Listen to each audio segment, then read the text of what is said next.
Так, ассаламу алейкум. Приветствую всех. Доброй ночи. Давайте посмотрим, как звук с этим микрофоном. Скажите, пожалуйста, как меня слышно. Проверим микрофон и пойдем дальше. Хамзат Гилаев, ассаламу алейкум, алейкум ассалам, Хамзат, Машвойль. Так, отлично слышно и видно. О, слава Богу. Мне нравится, когда вы говорите, что меня хорошо слышно. Картинку-то я вижу, а вот звук, когда у меня прям настроение поднимается. Главное, чтобы не фонило, эхо не было, да? Поехали, как говорится. Сегодня 6 сентября 2020 года. С вами снова я, Аслан Арцуев, на канале, где всегда говорят правду. На канале Реалити. Поехали, как говорится. Знаете, как в советское время, когда самолеты вот эти заводились вот этим пропеллером, да, один подходил, крутил и заводил. И вот возвращается советский летчик с отпуска и садится себе в это, и говорит, ну тот должен крутить, он ему наливай, тфуй, разливай, тфуй, заводи. Поехали, короче говоря. Так, с Днем независимости Чечении, Ичкерии, Алиев Алиев говорит. Спасибо большое, Алиев Алиев. Поздравляю всех с Днем независимости, с 29-й годовщиной восстановления нашего государственного суверенитета. Уважаемые мои сограждане, очень рад вас сегодня поздравлять с этим днем. К большому сожалению, наша страна оккупирована, временно оккупирована, и мы будем делать все, чтобы как можно быстрее деоккупировать и восстановить историческую справедливость. И, как говорится, все будет Ичкерия. Я вам сегодня расскажу историю Ичкерии. Я много раз рассказывал, но каждый раз почему-то такие, даже, можно сказать, уважаемые люди забывают эту всю историю и повторяют за пропагандой, которая в силу сложившихся конъюнктурных, каких-то исторических, сиюминутных и каких-либо и финансово-экономических выгод ситуаций, Чеченская республика Ичкерия, которая являлась демократическим правовым государством, является на сегодняшний день, была брошена на откуп цивилизованным Западом, Америкой, Англией, Францией, Германией и многими другими. При всем при этом, конечно же, нам много кто помогал, и были люди, просто их масштабы, фигур, их личностей будут оценены только по прошествию лет, которые помогали нам в нашей нелегкой борьбе. Давайте вкратце я вам сперва расскажу, я всех приветствую еще раз, да, просто я, чтобы не терять время, сразу перейду к основной теме. Чтобы мы все понимали, о чем будет сегодня речь.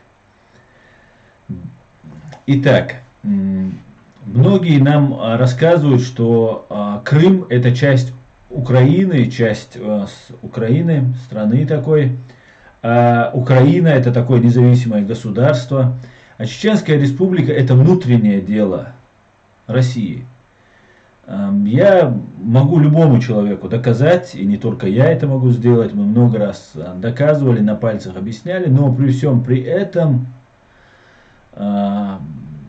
нас игнорируют. Даже, можно сказать, прям играют на стороне КГБшников, которые убивали нас, которые устроили нам геноцид. И сейчас, ну как бы не хочется затрагивать эту тему, потому что много нелицеприятных фамилий и моментов, которые совершили разные страны, в том числе дружественные нам страны, будут всплывать. И это никому не нужно. Кроме, конечно же, нас самих. И мы хотим доказать, докопаться до истины, установить правду, ну и восстановить справедливость, которая нарушена по отношению к чеченскому народу, целому народу. Это при всем при этом, все это нарушение имеется в виду. Право на жизнь, право на независимость, на справедливое судебное разбирательство, ну и все остальные права, право на свободу мысли, на свободу выражения и так далее, и так далее. Все права и свободы чеченцев были попраны и до сих пор не восстановлены в полном объеме. На сегодняшний день чеченский народ является самым ущемленным народом в мире. Тем более в Европе. И все вот это ущемление нашего народа происходило на фоне таких громогласных заявлений о правах людей, о спасении там человечества. Даже говорилось о потеплении климата, о спасении там каких-нибудь там орлов, диких животных и так далее. Но ничего не мешало, не препятствовало путинскому бандитскому, русскому бандитскому террористическому режиму творить свое зло и творить геноцид над чеченским народом. Кроме озабоченностей, которые высказывались некоторыми политиками, до сих пор мы видим, что некоторые большие, крупные, видные политики Запада в дружеских, близких отношениях, им очень не хочется расставаться с теми связями, которые у них наработаны с царем, с Нано, царем мега большой России, с Путиным. Без сомнения, много в этих моментах, я знаю, что эти политики, это расчетливые люди, они любви, симпатии не испытывают просто так. И поэтому вот эта любовь к России, к Путину связана в первую очередь с коррупционной составляющей, так и с большими финансовыми вложениями, привлечениями финансов русских казнокрадов для инвестиций в западные страны, как, например, Германию. Мы прекрасно знаем, здесь возникает вопрос иногда, когда у меня возникает спор с кем-то, ну как же, есть права людей там и так далее. Мне говорят, ну права людей, права людьми. И это мне говорит немец. Это мне говорил немец. Он говорит, права людей, это права людей, это да, я согласен. Но есть крупные корпорации, крупный бизнес и так далее. Значит, ради того, чтобы этот крупный бизнес строил свои отношения с Россией, России позволено уничтожать чеченский народ. Но когда им это невыгодно, когда они посчитали, что вот теперь-то к нам пришло это несчастье, это напасть в виде русского мира, тогда зашевелились. Кое-как с горем пополам зашевелились. Мы, конечно же, давно предупреждали, что к вам это придет. Ну и если они зашевелились не из-за принципов прав человека, а из-за того, что сейчас это коснется их, то, конечно же, мы имеем право говорить свое мнение по этому поводу. И обязательно мы будем об этом говорить. Будем говорить и будем максимально доносить ту правду до мира, доводить эту информацию до мира. Да, мы это сделаем, что бы нам это ни стоило. Итак, 23-го, давайте по датам, да, чтобы как юрист мне важны даты, ну и как бы людям, которые будут смотреть, чтобы можно было ссылаться. Должны быть даты. 23-25 ноября 1990 года, когда совок еще существует, в городе Грозный состоялся первый чеченский национальный съезд, который провозгласил государственный суверенитет Чеченской республики Нохчиче. Был избран исполком Общенационального конгресса чеченского народа ОКЧН во главе с генералом авиации Джохаром Дудаевым. 27 ноября 1990 года. Понятно, да? 23-25 ноября 1990 года исполком Общенационального конгресса чеченского народа был избран ОКЧН, так называемый, во главе с генералом авиации Джохаром Дудаевым. Это 23-25 ноября. Через 2 дня Верховный Совет Чечено-Ингушской АССР в составе РСФСР, СССР. Понятно.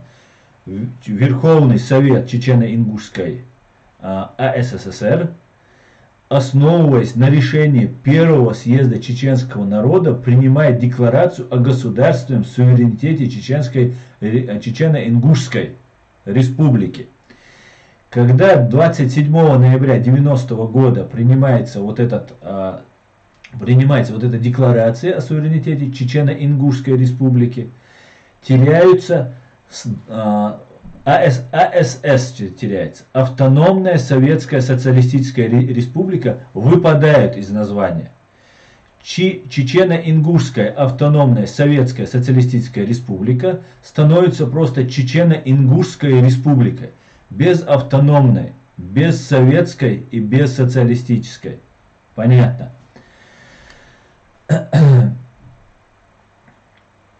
1-2 сентября.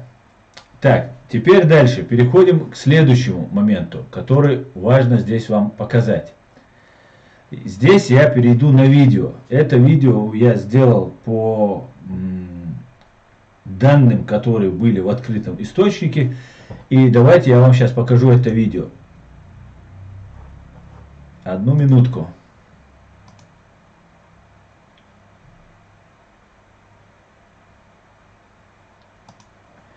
Одну минуточку. Так, внимание. Скажите, как звук. С огромной остротой на съезде встал вопрос о государственном суверенитете Российской Федерации. Уважаемые депутаты, на нас с вами лежит огромная ответственность. Нам необходимо принять действенные решения как в отношении суверенитета нашей республики, так и в отношении установления советской власти.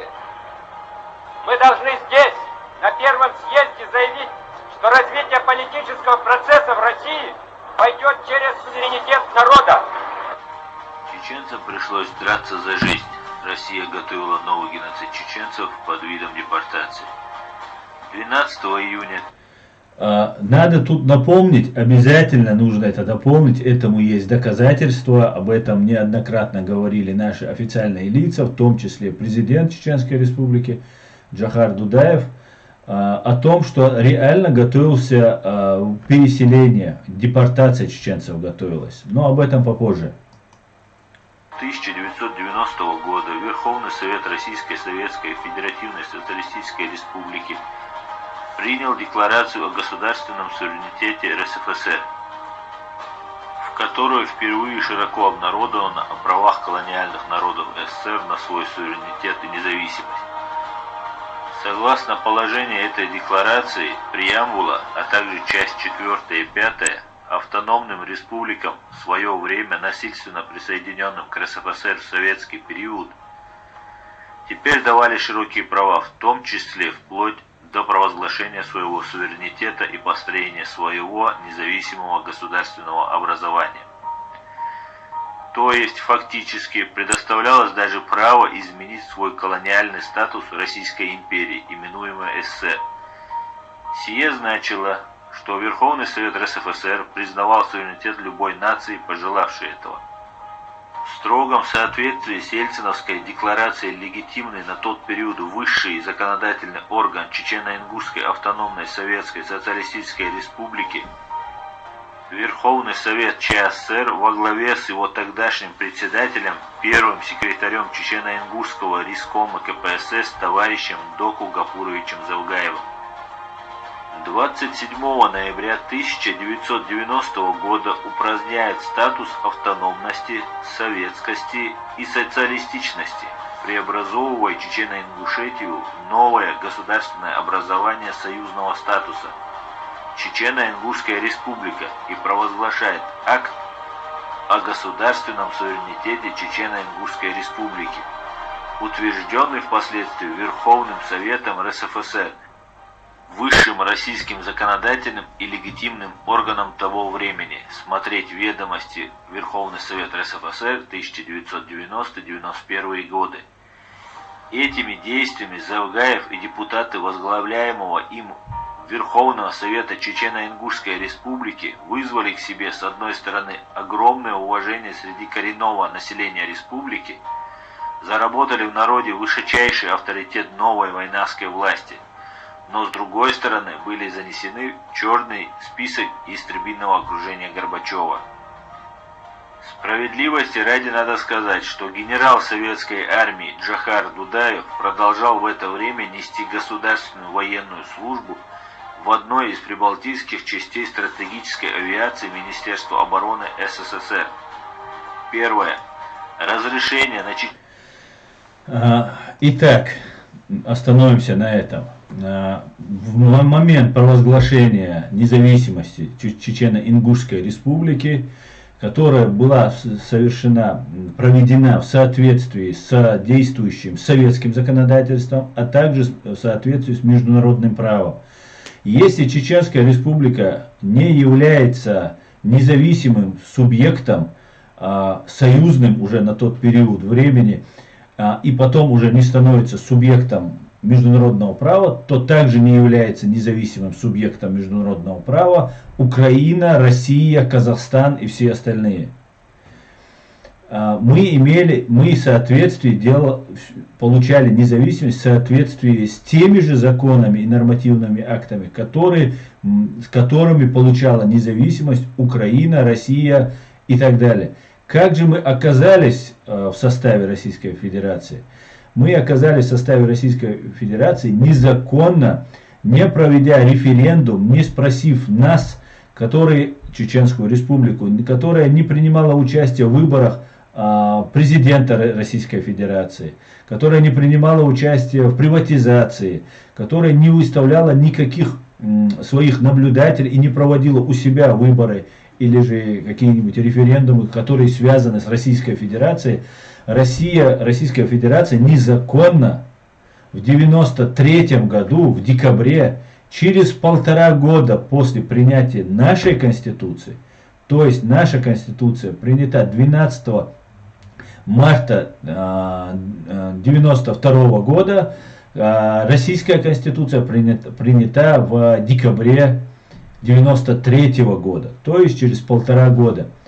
Незаконно вписали и вот напали. С таким же успехом Россия может, как сейчас они меняют Конституцию, вписать, например, Литву в состав Советского Союза, Российской Федерации. Также можно вписать, например, какую-нибудь там, любую страну. Можно, например, Аляску вписать. Да? И это все будет незаконно. И вот на таком незаконном основании мы были вписаны. Но не будем уходить вперед, вернемся к тем событиям, которые происходили в 90 и 91 году. В 90 году, 25 ноября, Общенациональный конгресс чеченского народа провел очередное свое заседание. Это было уже закрытие, конец вот этих двухдневных заседаний, даже трехдневный. И на нем выступил Джохар Дудаев. Я хочу, чтобы вы послушали это, так как это исторически важная речь, которая должна быть обязательно сохранена как можно больше, и о ней должно узнать как можно больше людей. 25 ноября 90 года. Джохар Дудаев.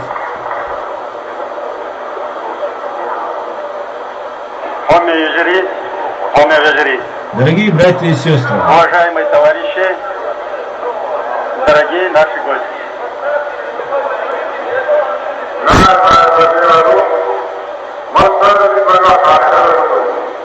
Я искренне поздравляю вас и себя с первыми часами и первым днем гражданства суверенного государства.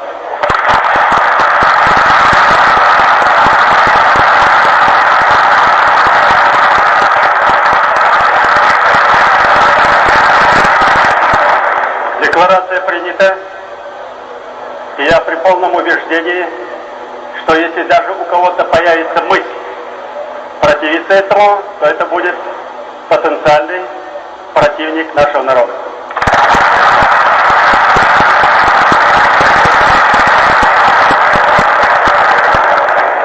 Но представители народа, делегаты съезда взяли на себя чрезвычайную ответственность. Объявить, оказывается, не так сложно, но есть в народе мудрая поговорка: кинжал без нужды не виноват, вынул, применяй.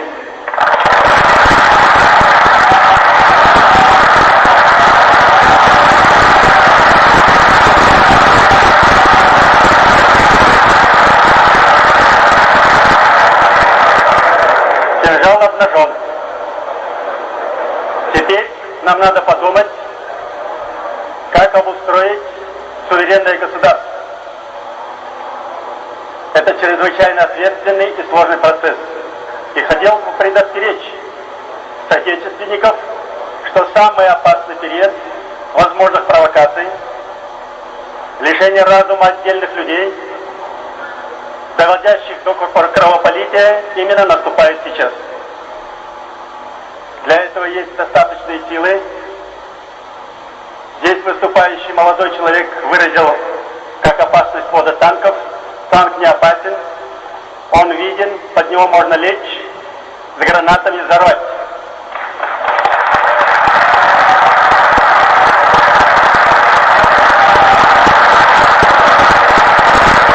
Есть силы поопаснее всех танков, самолетов и любого оружия. Семиэтажные здания, которые стоят на следующей улице, если даже в каждом кабинете из них сидит один человек, можно себе представить, какие силы для этой республики. Ни в одной союзной республике нет такого потенциала, даже по зданию, наверное, еще и вниз, в земле пару этажей. Речь идет о КГБ, я так понимаю. Как бы не было тяжело признать и взять на себя такую ответственность, пока в суверенной республике не будут свои силы защиты, выраженные в безопасности республики, в Министерстве внутренних дел, выраженные в мобилизационной готовности, создание собственных формирований, суверенной республики на нынешнем этапе не быть.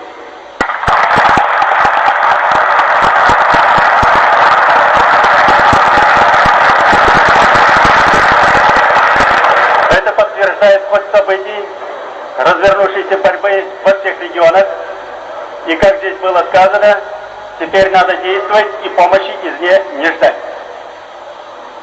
Если мы предъявляем счет, мое личное убеждение, что надо ближе держаться России, где парламент передовой, где дееспособные силы, силы демократии и задающий генератор перестройки.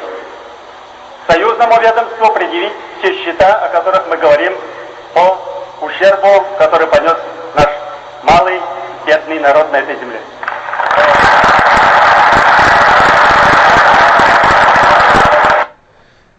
Так, одну минуточку. Здесь нужно уточнить, что Джохар Дудаев, как и Шамиль Басаев, как и все остальные, мы абсолютно верили и протягивали руку дружбы к демократам, русским демократам. Что из этого получилось, мы знаем. Поэтому на этот раз мы будем очень аккуратно и осторожно протягивать эту руку. И очень осторожно мы это будем делать. Внимание.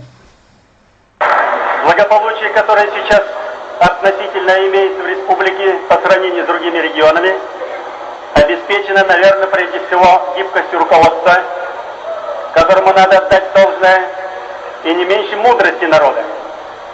Красивая земля, один из самых благодатных уголков, всегда природа рождает красивых людей. Душой, телом, духом, волей, характером, всеми природными положительными качествами.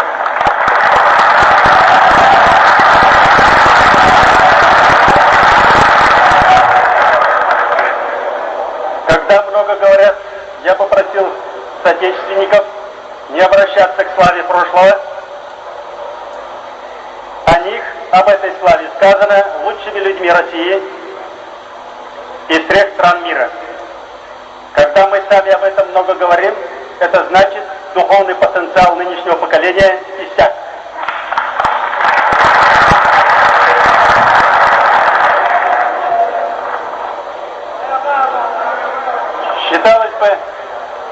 Значит, у меня есть много предложений,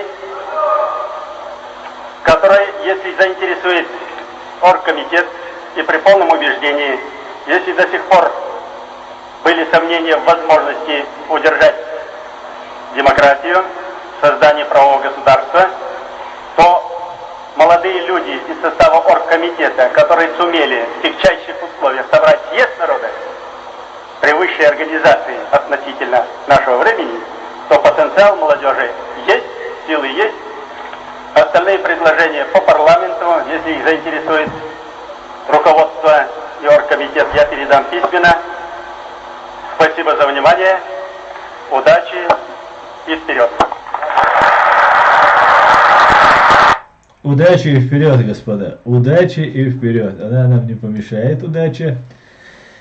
Так, давайте я сейчас тогда до завершения этим сказанным Джохаром словам, сейчас я вам покажу человека, который был на тот период главным виновником, да, вот этой сепаратизма, так называемого. Да. Сепаратизм — это отделение чего-то цельного. Да. Мы не являемся сепаратистами, но нам приписывают эти слова. Сейчас я вам покажу это видео, и вы увидите Доку Гапуровича Завгаева, который непосредственно, следуя тогдашним тенденциям, такому зову историческому зову, объявил о государственном суверенитете. Минутку. Сейчас. Не так. А вот так. Так, 17 августа 90 года состоялась третья сессия Верховного Совета ЧССР по вопросу о проекте декларации о государственном суверенитете ЧССР. Еще в августе. 26 ноября 90 года началась четвертая сессия Верховного Совета ЧССР 9 созыва. 27 же ноября 90 года Верховный Совет ЧССР принял декларацию о государственном суверенитете.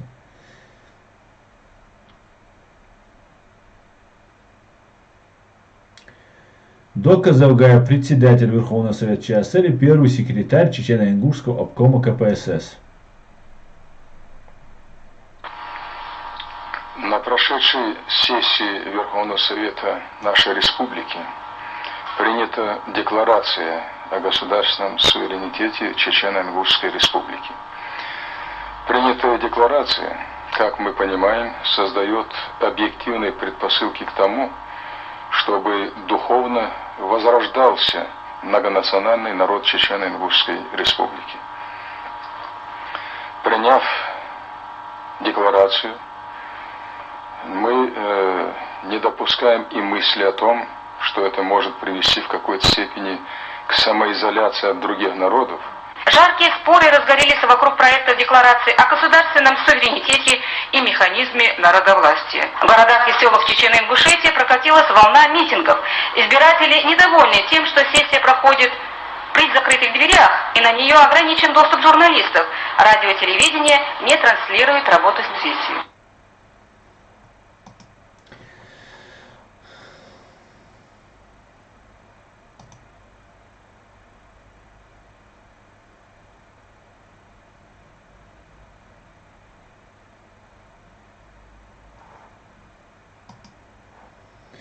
Так, давайте перейдем. Не совсем понятно, что говорится в этом ролике, который был взят мной как для ознакомления.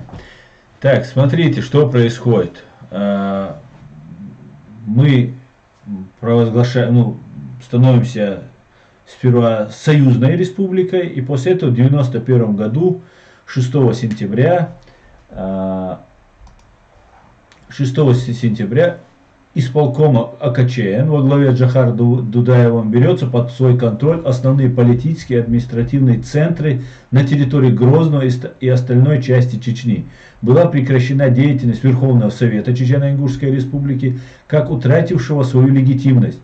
качестве временного правительства был учрежден Временный комитет по контролю за работой народно-хозяйственного комплекса. Этот день был объявлен днем восстановления государственной независимости чеченского народа. Тут стоит опомнить, что это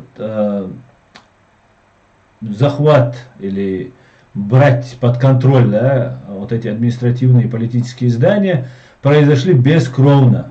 Не было кровопролития, не было стрельбы, не было ничего. Был один погибший, который являлся советским чиновником, пытался бежать с 3-го этажа, пытался через окно выбраться, перебраться куда-то и упал. По-моему, его фамилия была Куценко, по-моему, его была фамилия. Этот человек разбился. Больше сам, это было несчастным случаем, больше никаких кровопролитий, ничего не было. Нужно понимать, что в советское время люди делились тогда на два типа. Это были сторонники совка, это была старая номенклатура, и демократы, которые пытались получить для своего народа, для себя лично больше прав, свобод и так далее.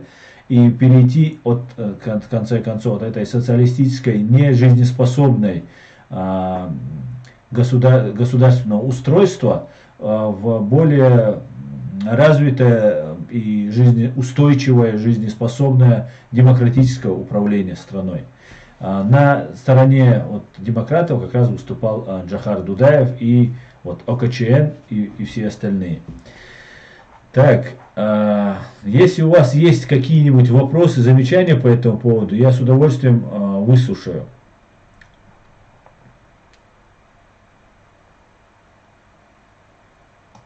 Тут небольшое видео, которое тоже заседание ОКЧН, 90-й год. Это хочу вам тоже показать, потому что это очень важные кадры, которые нужно бы сохранить. В городе Грозном прошел очередной этап съезда чеченского народа.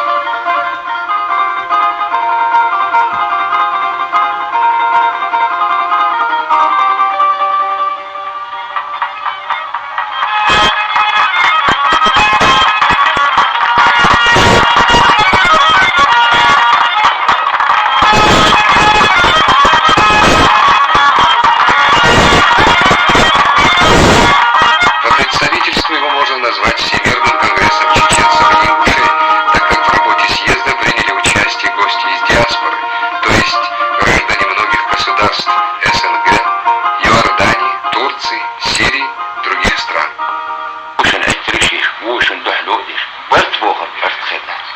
Гость форума из Сирии, представитель чеченской диаспоры господин Гио, поэт, пишущий на родном языке. Что же привело его на пророде? Прежде всего тоска по единству, по согласию между чеченцами и ингушами.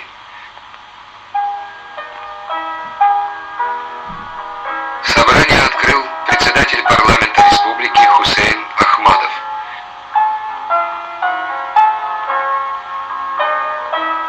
На съезде выступил президент Чеченской республики, председатель Общенационального конгресса чеченского народа Джохар Дудаев.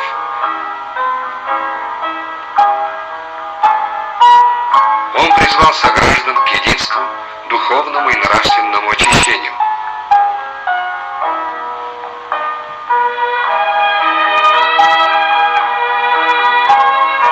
На вопрос, что вы ждете от съезда, президент ответил. Съезд проходит при всей критичности оценок, ошибок. Радует то, что они без всяких предвзятостей обнародуются, намечаются новые пути развития нашего общества, а самое главное, что мы здесь достигаем, это единство народа чеченского, ингушского и не только живущего на территории республики, но и в любом конце земного шара. Вот цель, которую мы ставили перед собой, и я думаю, что этот съезд консолидирует все наши силы.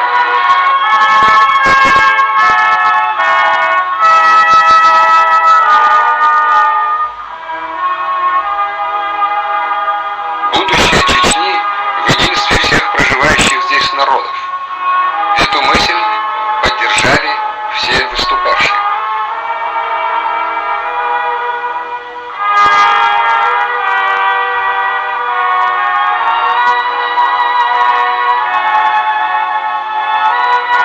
На съезде был избран исполком, объединивший все общественно-политические движения. Была определена и цель – добиваться государственной независимости на основе международного права, без кровопролития и насилия.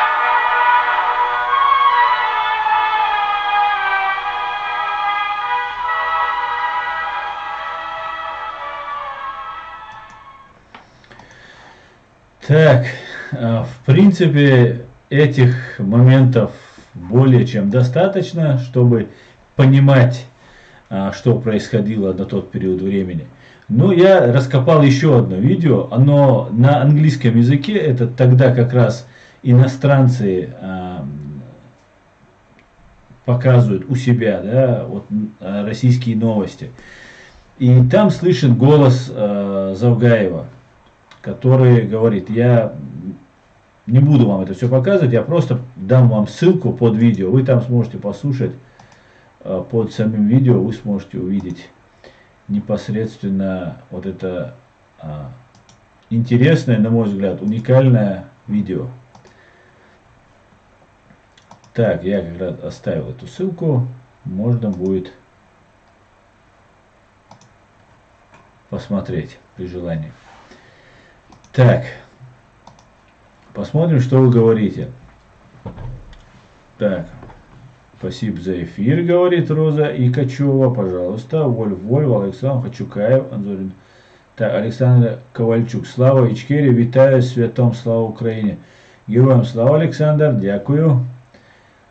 Так, пойдемте так, вверх. Еврообрег. Ничего не понятно. Фриман антипутинист. Аслан, удачи в твоей работе. Она приближает ко дню реальной независимости Чирии. Делрейс хуль, Фриман. Делрейс хуль. Будем стараться. Как говорится, служу Ичкерии дело. Так, как найти, куда делся Ахмадов? Предпарламента, не знаю. Маждада, Мария, ну тогда Россия один из улусов Монголии, говорит. Так, чеченская, рязанская слава. Большинство автономных республик провозглашают себя советскими социалистическими республиками в составе РСФСР. Они подписали договор. Знаете, есть такая статья в Конституции Российской Федерации. Там написано, что вот Российская Федерация объединена, разные там народы, республики объединились в одну на добровольной основе. Так вот, все республики, которые входят, один Татарстан еще так кочерыжился, сопротивлялся как мог, но в конце концов и он подписал. Все подписали, Якутия, Дагестан, все подписали. Чеченская республика так и не подписывала этот договор о вхождении в состав Российской Федерации. Соответственно, в их конституцию мы были вписаны, опять же, в нарушение их конституции. Там очень много нарушений, и с нами просто не хотят разговаривать на эту тему, да, проще проигнорировать. Но от этого наши требования менее законными не становятся. И мы будем требовать эти свои, и мы должны понимать ясно, как требовать, что мы должны требовать, и у нас все получится, без сомнения. Да, так, ты супер, Аслан, говорит Роза Икачева, спасибо, Роза. Moonlight, сколько горя натворила ваша Россия, ваш русский народ, но вы теперь закрываете на это глаза, но Бог все видит и вернет вам. Да, еще у них очень принято говорить, но это в истории, вот это было в истории. Эта история была на моей жизни, например. У этой истории есть инвалиды, которые еще до сих пор лечат свои травмы и раны. У этой истории есть незаконные, осужденные, посаженные на длительные сроки, в том числе на пожизненно. У этой истории есть еще люди, которые не вернулись и без вести пропавшие. Если сегодня и разные добровольцы ищут, волонтеры ищут информацию о погибших во Второй мировой войне, то на сегодняшний день в нашей республике, в нашей стране мы не можем заниматься раскопками, потому что на местах массового захоронения русскими фашистами наших граждан, в том числе, например, те же вот эти высотки, которые построены в центре, как они там, Грозный-Сити они называются, да? Там захоронено много есть, где сжигались, уничтожались, и до сих пор мы не восстановили это. Поэтому эта история для кого-то можно пытаться забыть это, для нас она только начинается. В 1944 году то, что вы сделали, русские имеется в виду, сделали с нами, мы не забыли. Я разговариваю со своим отцом, и каждый раз весь наш разговор сходится к этому. Так, не забыл он, не забуду уже я это, но и дальше не забудут, если мы будем стараться. И это то, что произошло 80, 75 лет, 76 лет назад. 76 лет назад это произошло. Как мы можем забыть то, что было 20 лет назад? Это при мне было, это меня лично коснулось. Я этого никогда не, это часть моей жизни. И мы будем спрашивать, и все мы будем спрашивать. И самая основная наша задача – это донести до людей. Знаете, можно захватить любой народ, любой, да, как говорил Наполеон, штыками можно завоевать любой народ, нельзя сидеть на штыках. И задача сопротивления от оккупантов, например, вот как было у нас, захватить территорию и убить всех, кто оказывает сопротивление. В какой-то степени убийство всех, кто оказывает сопротивление, и тех, кто не оказывает сопротивления, в принципе, в какой-то степени это удалось. Территория оккупирована на 100%. Да, если не считать некоторых партизан, которые у нас сейчас живут во времени оккупированной Ичкерии и ведут свою разведывательную деятельность. Так вот, мы ни в коем случае не можем забыть и простить это. И если захвачена территория, то это остается дальше нас изменить нашу действительность, нашу реальность. Да? Реальность должна быть изменена. И нам говорят, законно избранный президент Масхадов – это террорист, которого мы не выдадим даже для захоронения. И вот в этой ситуации мы опять, по-моему, зависаем. Мы опять зависаем, опять вернулись, мне кажется, в эфир. И законно избранный президент – это незаконно избранный президент. А вот есть марионетка, которая предалась врагам, Кадыров Ахмад, который рядом с Асланом Масхадовым всегда был, который предал, классический предатель, и предатель века. Вот этот предатель является законным. Есть, да хорошо, они говорят, он законный, но его как-то надо легитимизировать. И тогда в таком случае при живом президенте, которого выбирали при наблюдателях всего мира, практически всего мира, все были наблюдатели, и выборы затягивались на 2 часа дольше, чем должны были из-за большой явки избирателей.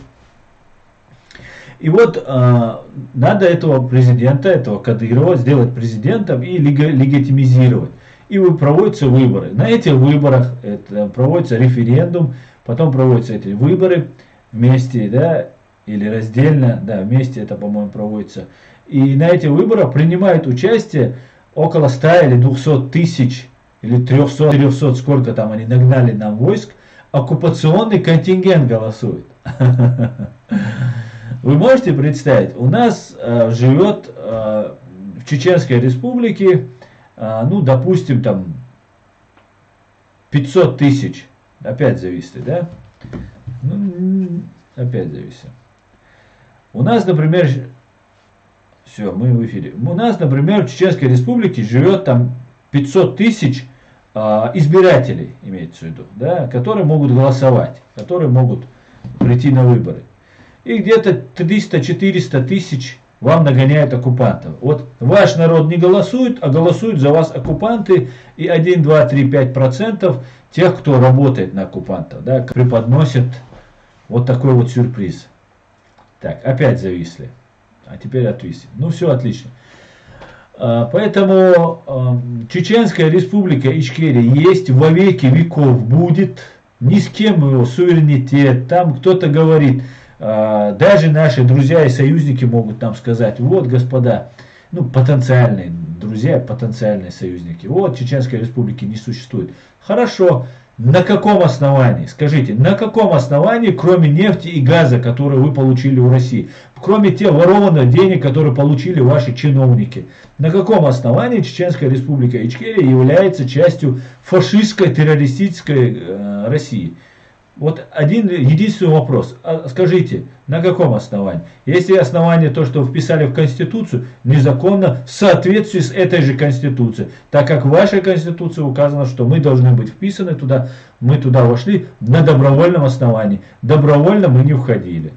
В 2003 году провели референдум о принятии Конституции, в которой в первой статье сказали, что Чеченская республика является неотъемлемой частью России. Да. Ну, голосовали оккупанты. Все, юридическая сторона выяснена. Осталась только политическая сторона. И мы, опять же, я развил эту тему и ушел от основной. Так вот, захватить землю захватили. Убить всех, кого могли, убили. Теперь борьба идет за умы. Им нужно, чтобы мы согласились с тем, что Кадыров, что Путин, это наша неотвратимое, естественное существование. Это вот это и есть наша реальность, это действительность. Я вас уверяю, господа, это не так. Это абсолютная ложь. Это абсолютнейшая ложь. Мы не являемся частью России. И независимо, сколько по телевизору там разные естержемские дети, ну и другие эти мерзавцы и подонки будут нам хоть днем и ночью рассказывать, что мы являемся частью России. А Кадыров будет самым таким шоу, ведущим реалити-шоу днем и ночью по строительству там, и там воссозданию республики из пепла там, и так далее. Мы никогда не будем частью России. Мы никогда не были и никогда не будем частью России. Это надо четко запомнить. Все, кто называет себя россиянами, я предлагаю вам использовать во благо для себя, но в голове никогда не признавать ни их паспорт, ни их страну. Это вражеская нам страна. Это страна, которая устроила несколько геноцидов нам. Мы каждый раз, да, выгодно нам, вам, проживающим в России, назваться россиянами и отстаивать свои права. Называйтесь, пожалуйста. Это, к ним нужно все, что вы можете высасывать и выкачивать из России. Выкачивайте. Не сожалейте ни о чем. Ну, кроме бабушек, дедушек и так далее, которых вы не должны ни в коем случае обижать. А так как государство, как Россия, должна быть всячески, нанесен всяческий ущерб. Как только вы можете, даже если это не приносит вам личной выгоды, максимальный урон. И так должно продолжаться ровно до тех пор, пока они нам не выведут свои оккупационные войска и у нас не будет между нами государственная граница.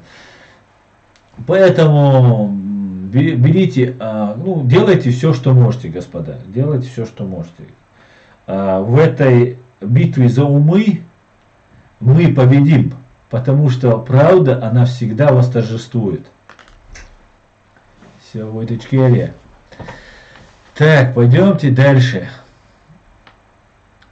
Они хотят нам днем и ночью, тратя миллиарды, показать, как там все процветает. Вот сейчас недавно, например, здесь в Германии было решение суда об отказе в политическом убежище человеку, которому указали, что люди с взглядами ичкерийца, да, вот моего уровня люди, моего взгляда люди, не преследуются в России. Это немецкий суд написал. Это мы довели до этого состояния, друзья. Сейчас они они-то работают, днем и ночью пропаганда идет. Мы ничего не делали. И получилось так, что они борются там с исламистами, с террористами, а не с борцами за независимость. Но нас, борцов за независимость, ведущих национально-освободительную борьбу, точнее их, я в этом не принимал участие, этих людей подменили понятия, их сделали радикальными. Та же демократия, тот же Запад плюнул, сказал: все, господа, мы не будем с вами связываться. И после этого нас уже объявляют террористами, исламистами, и можно мочить как угодно. Все, никаких проблем. И теперь немецкий суд говорит: ну вы что, говорит, нет никаких оснований для того, чтобы ичкерийца преследовали. Вы слышали это когда-нибудь, где-нибудь? Вам немецкий суд говорит, что вы, как гражданин Ичкерии, не преследуете. Я хочу этого судью взять с собой в Чечню, и мы вместе с ним погуляем по Чечне, и я ему буду говорить: я гражданин Ичкерии, это все незаконно. Посмотрим, что со мной будет. И с этим судьей тоже интересно было посмотреть. Так, все, давайте я тогда перейду дальше, будем общаться, на ваши вопросы отвечать. Так. Хамзат Гила: оккупанты, которые жили в городе, еще и возмущаются, что никто не спросил, хотим мы независимости или нет. Одна из них Полина Жеребцова. Полина Жеребцова, Хамзат, она не оккупант, она наша гражданка.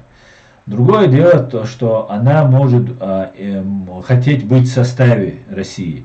Тогда в таких случаях я и крымчанинам, которые хотят быть с Россией, и жителям Востока Украины всегда говорю: чемодан, вокзал, Россия.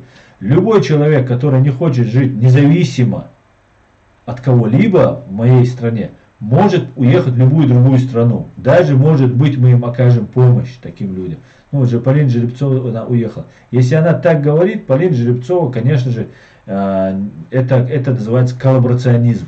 Это сотрудничество, да, или желание сотрудничать с оккупантами. И, конечно, она не оккупант. Сперва приходят оккупанты, а за оккупантами приходят колонисты. Да? И вот Полина Жеребцова, видимо, ну, не знаю ее историю, она рассказывала, я что-то слышал, что у нее много разных кровей. Может, она из колонистов, может, там где-то как-то оказалось. Ну, заселяли нашу землю колонисты. Сперва приходят оккупанты, после них приходят колонисты. Так.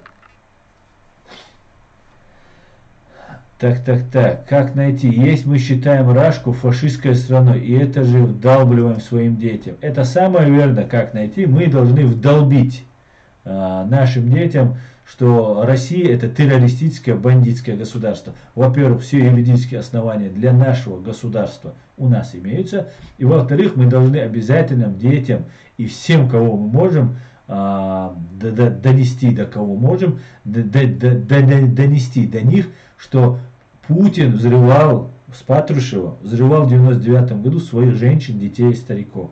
Это обязательно нужно доносить. Вот с этой страной мы жить ни в коем случае не хотим. Не только ужасно то, что КГБ убивало своих граждан. Своих граждан КГБ убивало на протяжении всей своей истории. Самое ужасное, что русские это проглотили. Они с этим смирились. Более того, они пошли по приказу, так испугались своей власти, что они даже не стали озвучивать, и всю ненависть к своей власти, зная, кто их взрывает, кто их убивает, они эту ненависть направили на нас. С этими я жить не буду. Да, мол, никогда в жизни. Причем при этом абсолютно есть нормальные, адекватные люди, которых реально жалко, которые живут в России. Так, да, понравится договор Кадырова с Путиным, поход. Так, давайте не будем, оставим Полину. Так, вообще страшно. Народ, прошедший депортацию, 2 жуткие войны, и руководитель кричит: я пеханец вождя. Евгений, то же самое ждет Украину. Я вам гарантирую, если вы проиграете войну, вас это ждет. Знаете, когда люди, вот те же Захарченки, да, и другие третьи, Захарченко это изначально выступил, да, против Украины. Он, коллаборант такой, открытый коллаборант, да, открыто пошел против своей страны. ну, допустим, да, не хочу никого сейчас там назвать как-то, ну, допустим, это оказался бы какой-нибудь там рядом из окружения там Зеленского человек, который был бы ярым патриотом, и потом, когда уже войска вошли, Зеленский там бегает по горам, лесам, в этот момент самый близкий человек Зеленского переходит на сторону врага и говорит: все, я с Путиным и так далее. Вот то же самое, классическая вот эта ситуация. И еще надо не забывать очень важный момент, это был геноцид. После геноцида народ, вы нас не поймете, никто. В том состоянии, я, который приезжал, уезжал, я видел, что происходило со своим народом, со стороны. Народ находился просто в психологическом и моральном очень тяжелом состоянии. Очень тяжелом. Люди не могли раненого отвезти в больницу, не могли там, ну, много в больнице, понимаете, рождается ребенок, рождается там бабушка, дедушка, в доме кто-то, еще что-то, зачистки, похищения, пытки, продажа трупов, предательство, убийство родственников. Это был конвейер смерти. И весь мир от нас отвернулся. Весь мир делал вид, что ничего не происходит. И сейчас делают вид. Вы сейчас хотите сказать, что этого не было. Путин плохой, травит Навального. Если Чеченская республика Ичкерия внутреннее дело России, как признал Запад, то почему Навальный не является внутренним делом России? Они своего оппозиционера сами отравили. Но зачем же такой хайп поднимать? Зачем же так сильно об этом говорить? Если весь геноцид всего народа был внутренним делом. Какие санкции применили к России, к Путину, к Патрушеву в 1999 году? Не применили. Не применили, потому что было невыгодно. Как стало себе уже опасно для себя, вот тогда начали суетиться. Но что поделаешь? Мы понимаем реальное положение, реал-политик, так называемый, мы понимаем, но при всем при этом я лично, за всех я говорить не могу, я лично оставляю за собой право говорить правду обо всех и обо всем. Потому что это история, которую должны знать подрастающее поколение. Так, так, ассаламу алейкум. Мирко Гиммлер. Ассаламу алейкум, братья и сестры. Спасибо, Асан, за твою прекрасную работу, стойкости и дух войнаха. Алейкум салам, Мирко. Дякую, как говорят наши друзья украинцы. Так. Пойдемте дальше. Перемотаю опять, как обычненько.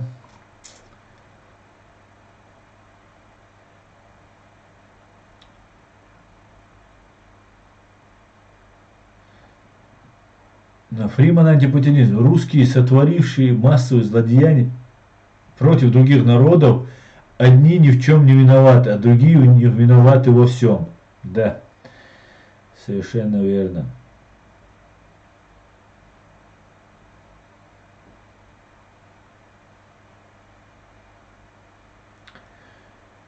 Так.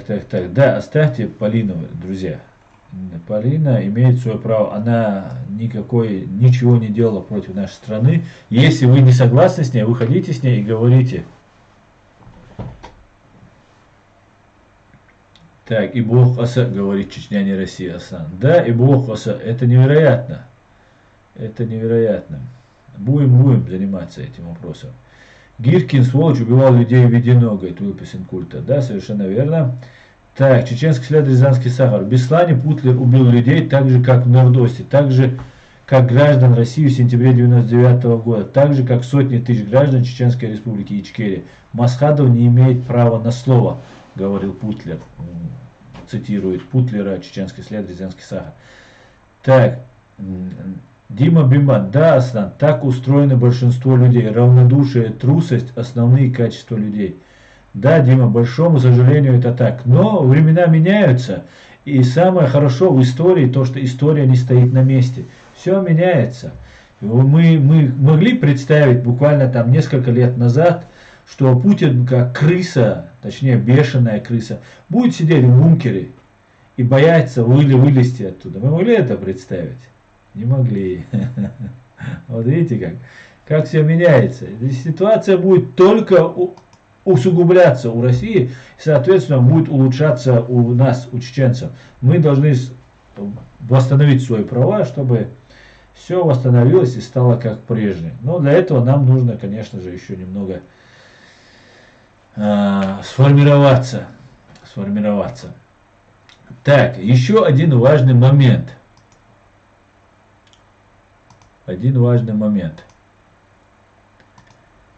Я хочу вам рассказать про то, что месяц назад, сегодня 6 сентября, ровно месяц назад, 6 августа, в День Победы Чеченской Республики Ичкерия, меня пытались вербовать. Я вам обещал сказать имя этого человека, я всем необходимым лицам сообщил имя, теперь я сообщу об этом публично, чтобы все прекрасно знали.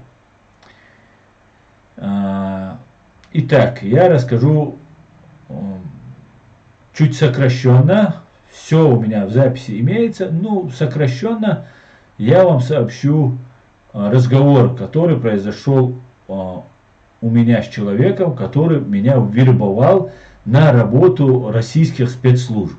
В частности, речь шла о российских военных.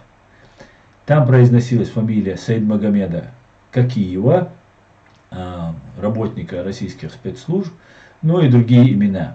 Итак, начнем. 4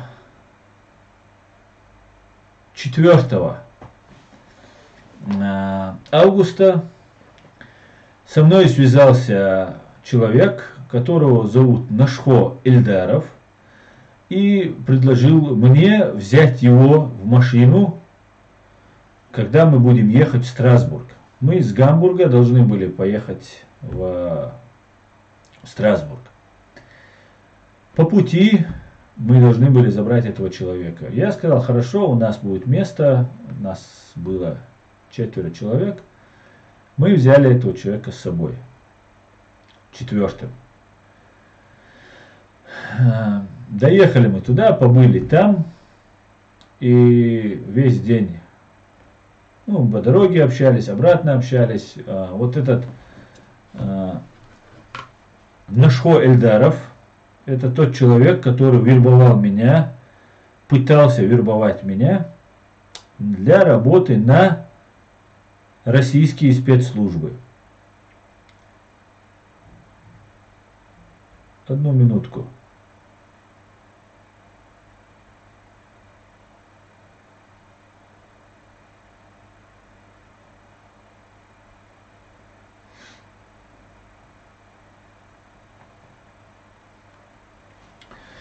Это вот этот человек,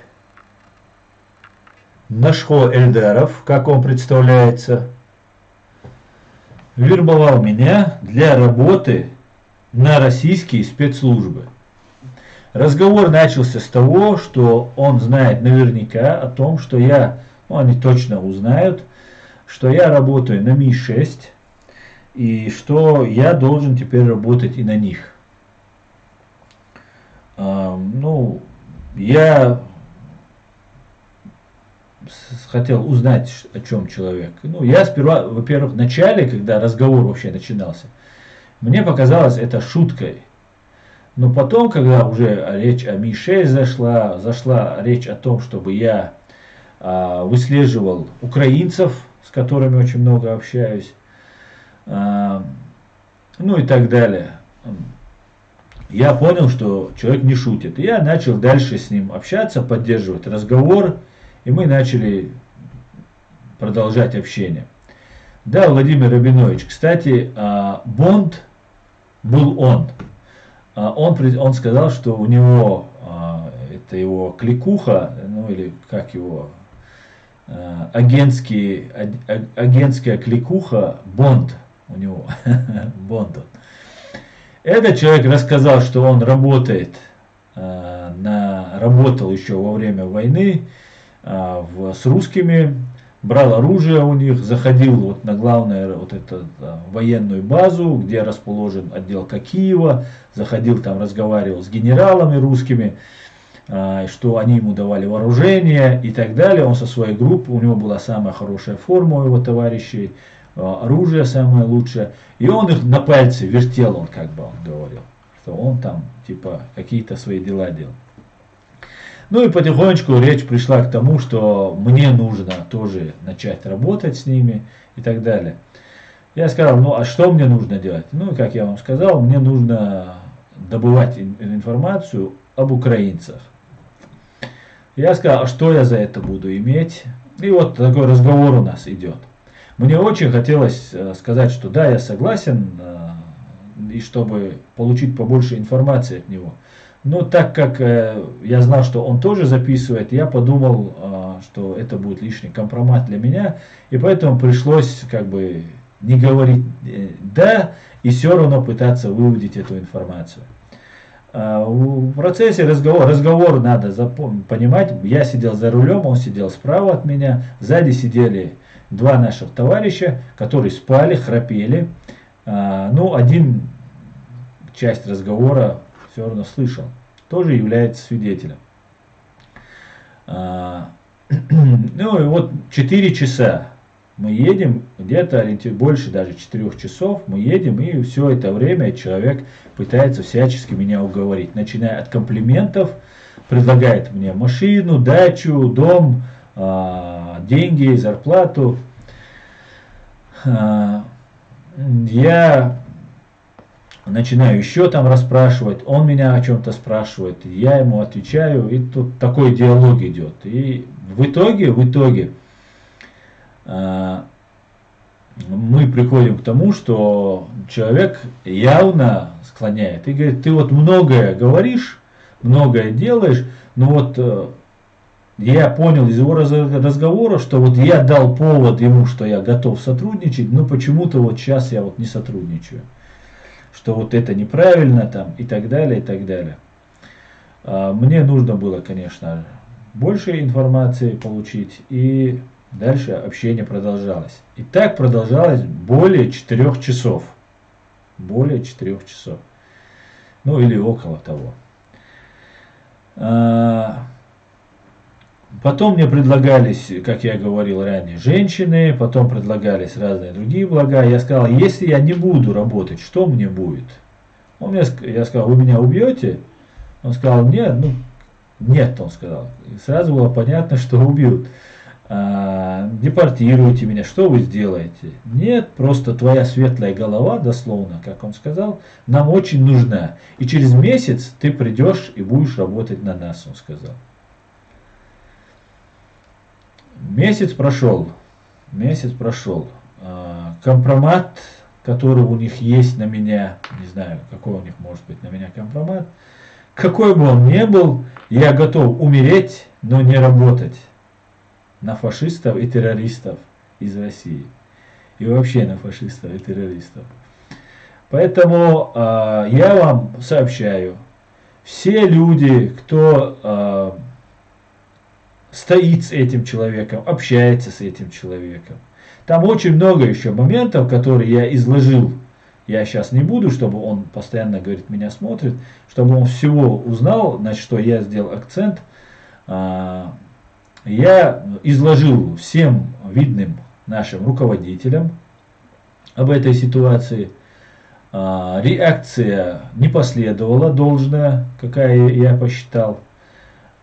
Сегодня этот человек ездит с другими людьми, встречается, проводит какие-то там вечеринки, ну или День независимости отмечает, там мероприятия проводит разные. Выступает, пытается выступать. Кстати говоря, я обращаюсь к правительству Чеченской Республики Ичкерия во главе с Ахмедом Закаевым, лично к Ахмеду Закаеву. Вот этот Нашхо Эльдаров занимался сбором данных для паспортов. На тот период времени эти паспорта не делались. Вот сейчас только поступила партия, паспорта привезли и так далее. Так вот, паспорта не делались. Этот человек собирал паспорта. Более того, этот человек там на нашем вот этом 6 августа ежегодном собрании правозащитников мира и права человека Там он попробовал собрать у присутствующих эти данные людей.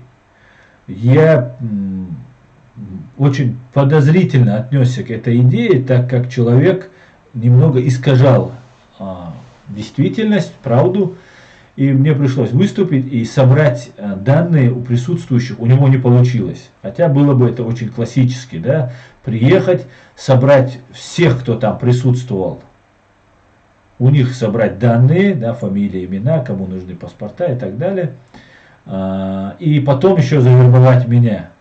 Ну, просто это был бы реально Джеймс Бонд. Но, к большому нашему счастью, он не Джеймс Бонд, он обычный деревенский парень, который может только доверием войти вам. Может, если просто вы ему поверите, то вот тогда он вас обдурит. А так, конечно же, этот человек далек от уровня специалиста, да, кем он себя может представить. Потом началось разбирательство, я как сказал об этом, и ничего, ну, наверное, он догадывался, что у меня может быть запись, и поэтому он не стал отрицать, что был разговор, но он сказал, что он пошутил. Задорнов 3 часа мог шутить, но это 4 часа шутил. И вообще, я считаю, что с этими шутками, конечно, можно было бы и пострадать с этими шутками. Ну, я гарантирую, что ни один человек, который, по моим данным, работает на российские спецслужбы, с ним у меня не будет ничего, кроме вражды. Поехали дальше. Поехали дальше. Так что я сообщаю вам, господа, чтобы вы знали.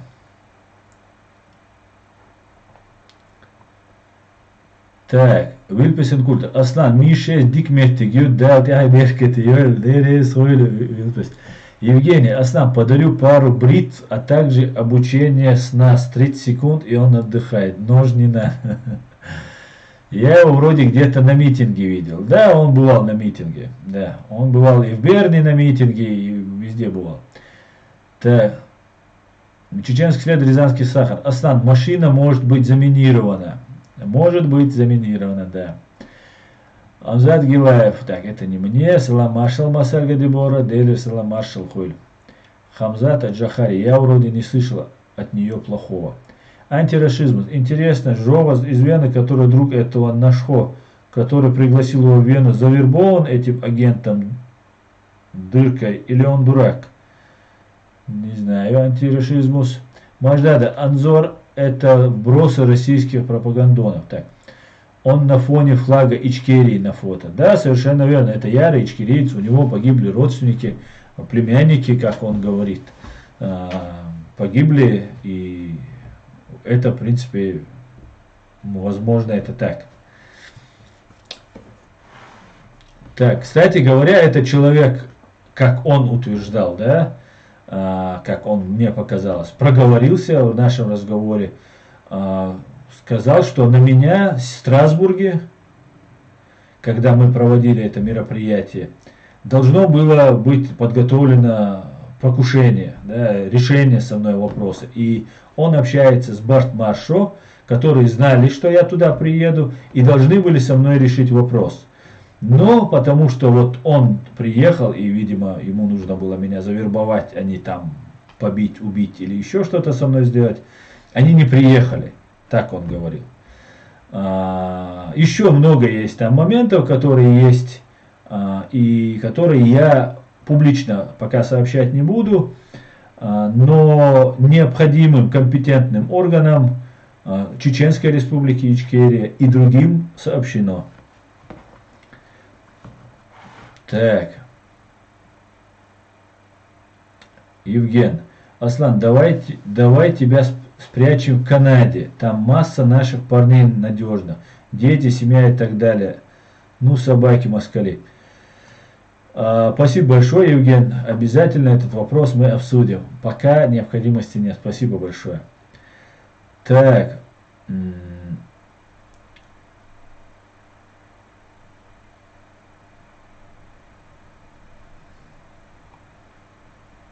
Чеченский свет, Рязанский свет. Теперь ясно, почему по паспортам была информация подождать. Да, я вот обращаюсь к нашим руководителям, я правительству Ичкерии обращаюсь, к Ахмеду Закаеву. Почему эти люди в лице вот этого Нашхо Идилова, Эльдарова Нашхо, занимаются сбором информации? Кто уполномочил этих людей? Почему у него были анкеты, и он как бы в папке вот этой нашей ичкерийской, которая у нас есть, в ней были вот эти анкеты, он там сделал большой вид, важный вид, что он собирает информацию. Хотя везде была информация, я ему еще говорил, не делают ведь паспорта, сейчас бланков пока нет, вроде сейчас перерывчик. Он сказал, нет, все нормально, все делается. Так.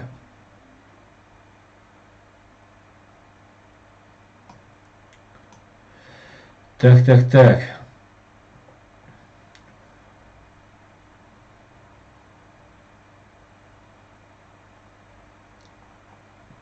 Некоторыми действиями Джахар, как я понял, Полина была недовольна, хотя плевать, о чем это. Как найти? Аслан, реально, твоя голова очень нужна нам, так что остерегайся, особенно от тех, кто навязывается в друзья, хоть и будет ругать Дыркина и Путина. Как найти? Кому нам? Кому вам нужна моя голова? Надеюсь, она в теле нужна или отдельно? Отдельно что же ее можно использовать? Так, Аслан, Нацар Вахкан, Риб Вахкани, ищать и говорят, чтобы он дёру дал оттуда. Нет этого необходимости, в этом нет, Хамзат. Все нормально.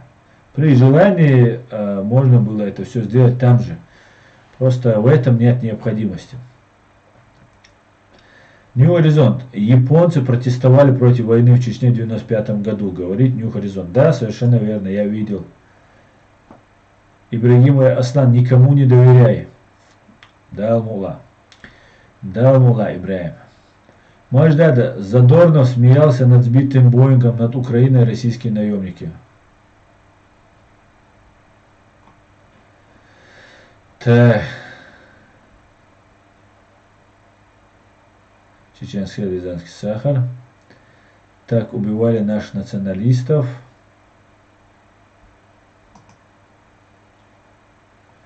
Так, Асланбек. Они мнят себя Джеймсовыми Бондами, а являются всего лишь обычными евноазифами. Да, точно.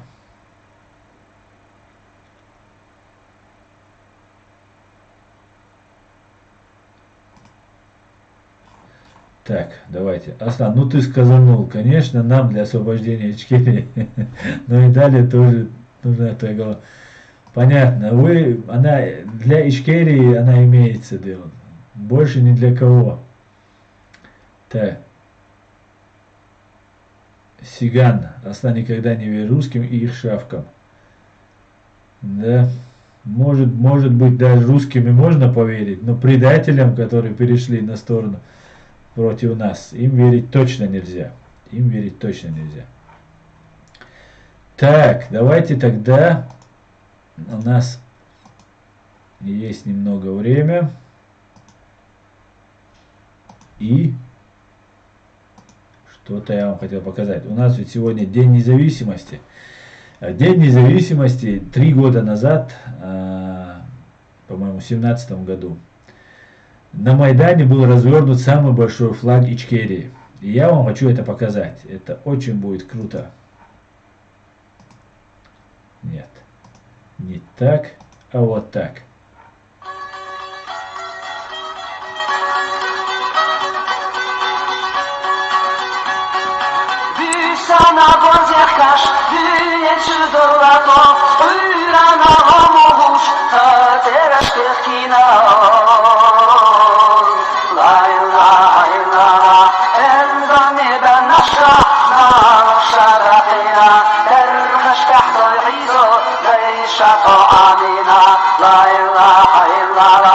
Я хочу від імені Меджлісу кримськотатарського народу подякувати нашим братам, чеченцям, подякувати всім співгромадянам України, які один одного підтримують в такі тяжкі часи, які разом виступають проти агресора і які обов'язково дійдуть разом до світлої миті незалежності.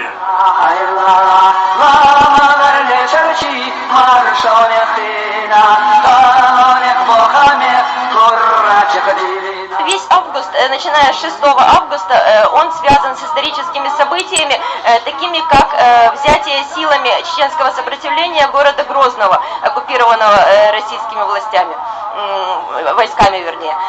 Вот. И действительно силы были неравны, и это было очень героическое событие. Вот. И это внушает нам, вот память об этом внушает нам надежду на то, что даст Бог, мы это скоро повторим.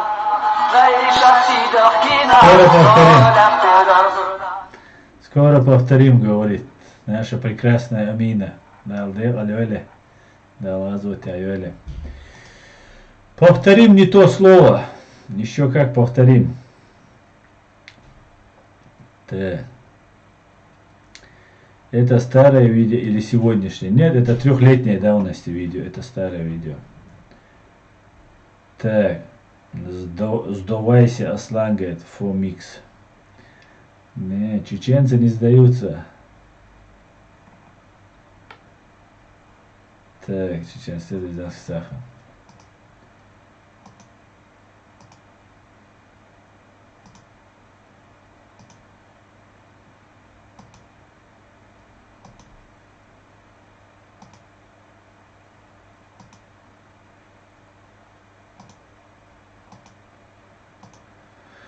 Так.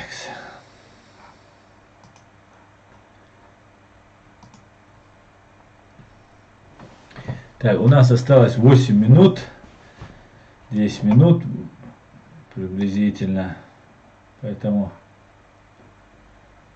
я вам расскажу еще пару новостей. Сегодня также празднование, ежегодное празднование Дня независимости Чеченской Республики Ичкерия прошло в Вене. Там представители нашего правительства Чеченской Республики Ичкерия и культурного центра Ичкерия, руководителем, который является депутат Хусейн Исханов, провели мероприятие, посвященное внимание.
Все смотреть. Также вы можете посмотреть на канале Ичкерия Forever вот это видео. Также просто призываю всех подписаться на канал Ичкерия Forever. Это канал наших товарищей. И что же я вам еще хотел показать?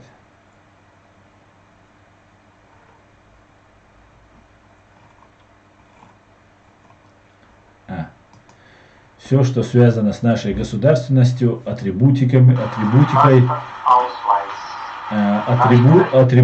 государственности, Сегодня у нас такая тема. Я хотел бы вам показать видео о том, как Дудаев демонстрирует те самые паспорта, которые являются, вот они, вот паспорт Чеченской Республики Ичкерия, он должен быть у всех обязательно. Давайте я вам покажу, что говорит Джохар Дудаев по поводу паспорта. Наш гражданин проходил. Нету становись к стенке или уходи. Середины не бывает. Но кто заслужил паспорт? Решение этого Конгресса определено только гражданин. А кто может быть гражданином?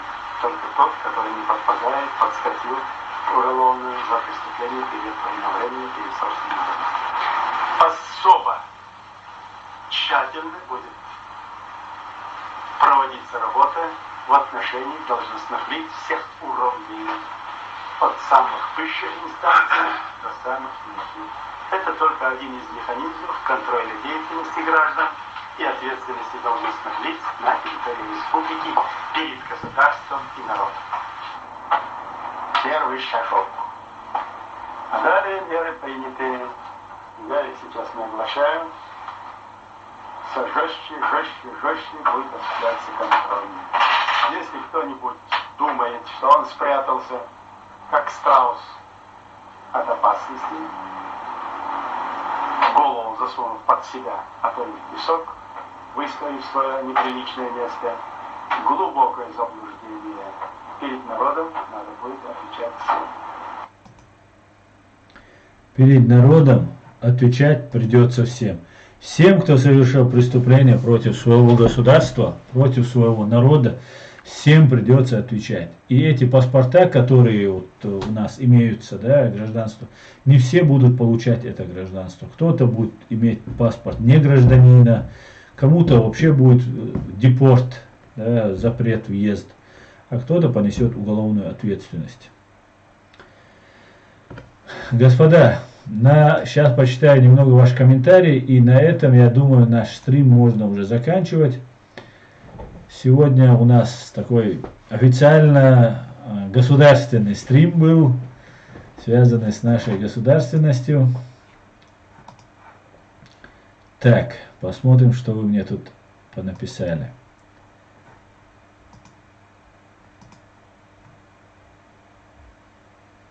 Так.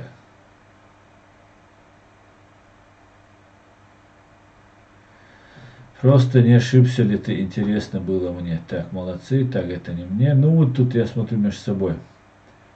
Зюганов интересное интервью дал журналистам. Так, Евген, вас можно было так.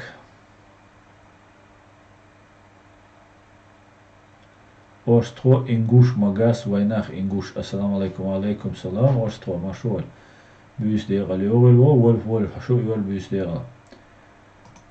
Так, у украинцев импичмент, горели покрышки и вынос тела. Адам, Франция, раб, который не стремится к освобождению от рабства, тот достоин двойного рабства, Джохар Дудаев говорит. Хамзат Гила, хороший стрим, Астан, Дейрез, Машсар нахуй, Шу нахуй, Дейрез. Друзья, я по разным причинам не всем отвечаю, я не могу физически ответить, и у меня есть на это уважительная причина. Я на WhatsApp и там на других не всегда могу отвечать, потому что я не всегда имею доступ к своим этим устройствам, через которые я могу дойти по объективным причинам. Поэтому, если я вам не отвечаю, не обижайтесь. Есть на это причина, очень серьезная, веская причина. Поэтому, если что, если вы хотите со мной общаться, всегда можете в стриме вы мне написать. А так все будет Ичкерия. Ассаламу алейкум, спокойной ночи. До новых встреч. Следующая встреча у нас будет в понедельник, наверное. Всего самого хорошего. Ассаламу алейкум, спокойной ночи. Бюсте галиль.